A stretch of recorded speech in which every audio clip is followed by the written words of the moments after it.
മഹിളാ സഹകരണ ചാരിറ്റബിൾ സൊസൈറ്റിയുടെ 15ാമത് വാർഷികാഘോഷം സംഘടിപ്പിച്ചു. ആലപ്പുഴ ജനറൽ പാർക്ക് ഹാളിൽ സംഘടിപ്പിച്ച ചടങ്ങ് നഗരസഭാധ്യക്ഷ മോളി ജേക്കബ് ഉദ്ഘാടനം ചെയ്തു.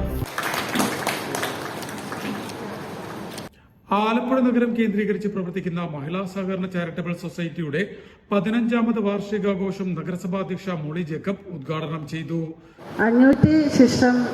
500 മേളിൽ നമുക്ക് ഇവിടെ സൊസൈറ്റി ഓരോ ഗ്രൂപ്പുകൾ രൂപീകരിക്കാൻ അവർക്ക് സാധിച്ചിട്ടുണ്ട് എന്നുള്ളത് വളരെ അഭിമാനകരമായി പറയേണ്ട ഒരു കാര്യമാണ്. അവരുടെ ഓരോ ഗ്രൂപ്പിനും ഏതാണ്ട് സ്വയം തൊഴിലിന് കണ്ടെത്താനുള്ള നിരവധി പ്രവർത്തനങ്ങൾ ഈ സൊസൈറ്റിയുടെ ആഭിമുഖ്യത്തിൽ നടന്നിട്ടുണ്ട്. ഓരോരുത്തരുടെ ഗ്രൂപ്പിൻ്റെ അഭിരുചിക്ക് അനുസരിച്ച് അവർക്ക് ആവശ്യമായ ബാങ്ക് ലോണുകൾ വാങ്ങിക്കൊടുക്കുന്നതിനും ആ ഗ്രൂപ്പുകളെ വളരെ നല്ല രീതിയിൽ കൊണ്ടുവരുന്നതിനും ഇവരുടെ ഈ സൊസൈറ്റിയുടെ നേതൃത്വത്തിലുള്ള പ്രവർത്തനം കൊണ്ട് സാധിച്ചിട്ടുണ്ടെന്നുള്ളത് വളരെ അഭിമാനകരമാണ്. പിന്നെ മറ്റൊരു കാര്യം എന്ന് വെച്ചാൽ ഏത് ഒരു സംരംഭമാണെങ്കിലും എല്ലാവരും ഒരേ മനസ്സോടുകൂടെ അതിനകത്ത് നിന്നെങ്കിൽ മാത്രമേ ഇതിന്റെ പ്രവർത്തനങ്ങൾ മുന്നോട്ട് കൊണ്ടുപോകാൻ സാധിക്കുള്ളൂ.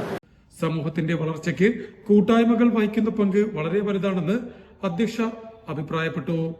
ആലപ്പുഴ ഇരുമ്പുപാലത്തിന് സമീപം ജെൻഡർ പാർക്ക് ഹാളിൽ സംഘടിപ്പിച്ച ചടങ്ങിൽ മഹിളാ സഹകരണ ചാരിറ്റബിൾ സൊസൈറ്റി സംസ്ഥാന പ്രസിഡന്റ് സുവർണകുമാരി അധ്യക്ഷത വഹിച്ചു.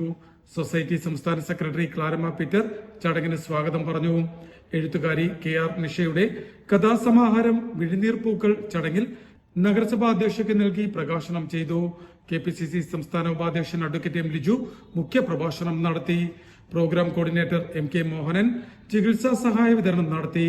മുഖ്യരക്ഷാധികാരി PA Kunjumon, society treasurer Shaila Jacob, joint secretary Soja Binu എന്നിവർ സംസാരിച്ചു. ഉദ്ഘാടന യോഗത്തെ തുടർന്ന് വിവിധ മേഖലകളിൽ തങ്ങളുടേതായ വ്യക്തിമുദ്ര പതിപ്പിച്ച വ്യക്തിത്വങ്ങളെ ചടങ്ങിൽ ആദരിച്ചു.